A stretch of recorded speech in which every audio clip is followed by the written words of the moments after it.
No drugs in Bharuch અભિયાન હેઠળ એસઓજીની મોટી કાર્યવાહી. 9.899 કિલો ગાંજાની ઝડપ, એક આરોપી ઝડપાયો, કુલ રૂપિયા 1 લાખનો માલ જપ્ત.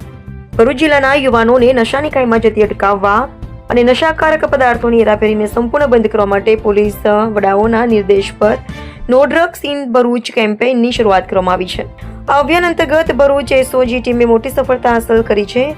ચોક્કસ બાતમીના આધારે અંકલેશ્વર જીઆઈડીસી એસટી ડેપો વિસ્તારમાં રેડ કરી ગાંજાનો જથ્થો સાથે એક કિસમને ઝડપી પાડવામાં આવ્યો છે.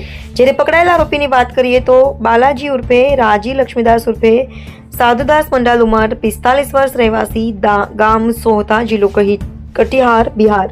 આરોપી પોતાના આર્થિક લાભ માટે બિહારમાંથી ગાંજાનો જથ્થો લાવી અંકલેશ્વર વિસ્તારમાં છૂટક વેચાણ કરી રહ્યો હતો. પોલીસે રેડ કરી તેને રંગે હાથ ઝડપી પાડ્યો હતો.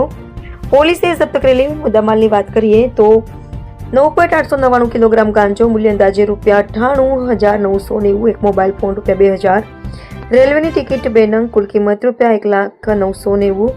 આરોપી સામે અંકલેશ્વર શહેર બી ડિવિઝન પોલીસ સ્ટેશનના એનડીપીએસ એક્ટ 1985ની કલમ 8C-20 હેઠળ ગુનો નોંધી વધુ તપાસ હાથ ધરવામાં આવી છે.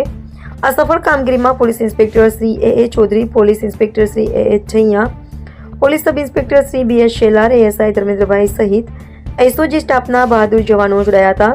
ભરૂચ જિલ્લામાં નશાના જરાય પણ ધંધાને સ્થળ નહીં મળે, no drugs in Bharuch campaign અંતર્ગત આવી કાર્યવાહી સતત ચાલુ રહેશે. Reporter Japan Shah, Kanam express news.